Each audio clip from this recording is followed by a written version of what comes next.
ನಿನ್ಗೆ ನಿನ್ ಲೈಫಲ್ಲಿರೋ ಒಂದು ಭಯ ಅಂದ್ರೆ ಏನು? ಅಮ್ಮನ್ ಕಳ್ಕೊಳ್ತೀನಿ. ಯಾಕೆ? ಯಾಕಂದ್ರೆ ಅವ್ರಿಗೆ ಕಿಡ್ನಿ ಲಿವರ್ ಎಲ್ಲ ಇನ್ಫೆಕ್ಷನ್ ಜೊತೆಗೆ ಡ್ಯಾಡಿ ತೀರ್ಕೊಂಡು ಇವಾಗ ಹೇಳ್ತೀನಿ. ಸೊ ಅಮ್ಮನ್ ಕಳ್ಕೊಳ್ತೀನಿ ಅಂತ ಸ್ವಲ್ಪ. ಸೊ ಇವಾಗ ಈ ವಿಡಿಯೋ ನೋಡ್ತಿರೋರಿಗೆ ಏನಾದ್ರು ಹೇಳ್ಬೇಕು ಅಂತಿದ್ರೆ ಏನ್ ಹೇಳ್ತೀರಾ? ನಮ್ಮ ಮನೇಲಿ ನಾನು ನನ್ನ ತಮ್ಮ ಮಾತ್ರ ಇರೋದು, ಅಪ್ಪ ತೀರ್ಕೊಂಡಿದ್ದಾರೆ. ಸೊ ಈ ವಿಡಿಯೋ ನೋಡೋರು ಏನಾದ್ರು ಸಹಾಯ ಮಾಡೋಕ್ಕಾದ್ರೆ ಮಾಡಿ. ನಮ್ಮ ಅಮ್ಮಂಗೆ ಹುಷಾರಿಲ್ಲದೆ ಆಗಿ ಇವಾಗ ಸುಮಾರು ಟೈಮ್ ಆಯಿತು. ನಮ್ಮ ಮಮ್ಮಿನ ಉಳಿಸ್ಕೊಡಿ ಅಂತ ಕೇಳ್ಕೊಳ್ತೀನಿ ಎಲ್ಲರಿಗೂ. ನಮ್ಮ ಮಮ್ಮಿನ ಮೊದಲಿನ ಥರ ಮಾಡಿಕೊಡಿ ಅಂತ. ಅಪ್ಪ ತೀರ್ಕೊಂಡು ಇವಾಗ 7 ತಿಂಗಳಾಗಿದೆ. ಅಪ್ಪ ಇದ್ದಿದ್ರೆ ಹಿಂಗೆ ಆಗ್ತಿರ್ಲಿಲ್ಲ.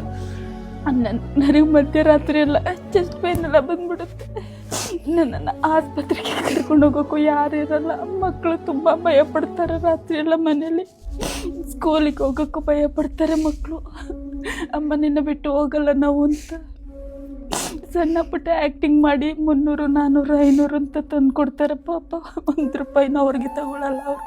ಅದರಲ್ಲಿ ಅಕ್ಕಿ ಎಲ್ಲ ಸಾಲ ತಂದು ಮನೇಲಿ ನೋಡ್ಕೊತಾರೆ. ಆತ್ಮೀಯರೇ, ನೀವು ವಿಡಿಯೋದಲ್ಲಿ ನೋಡಿದ ಆ ಪ್ರತಿಮಾ ಎಂಬ ಈ ಮಕ್ಕಳ ತಾಯಿಯ ಊರಿನವರಾದ ಎಲ್ಲರೂ ಕೂಡ ಇಲ್ಲಿಯ ಮಸೀದಿ ಕಮಿಟಿಯವರು, ದೇವಸ್ಥಾನ ಸಮಿತಿಯವರು, ಜಾತಿ ಮತ ವರ್ಣ ವರ್ಗ ಪಕ್ಷ ವ್ಯತ್ಯಾಸವಿಲ್ಲದೆ ಎಲ್ಲರೂ ಕೂಡ ಇಲ್ಲಿ ಯುವಕರೆಲ್ಲರೂ ಕೂಡ ಒಗ್ಗೂಡಿದ್ದಾರೆ.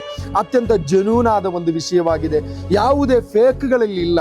ಈ ಊರಿನ ಎಲ್ಲರನ್ನು ಸಾಕ್ಷಿಪಡಿಸಿ ಈ ಮಕ್ಕಳ ತಂದೆ ಇಲ್ಲದ ತಬ್ಬಲಿಯಾದ ಈ ಮಕ್ಕಳ ತಾಯಿಯ ಜೀವ ಬದುಕಿಸಲು ನಿಮ್ಮೊಂದಿಗೆ ಸಹಾಯ ಕೇಳ್ತಾ ಇದ್ದೇವೆ. ಆತ್ಮೀಯರೇ, ಈ ತನಕ ಆ ಕುಟುಂಬಕ್ಕೆ ಎಲ್ಲ ರೀತಿಯಲ್ಲಿ ನೆರವಾಗಿದ್ದು ಈ ಊರಿನವರಾಗಿದ್ದಾರೆ.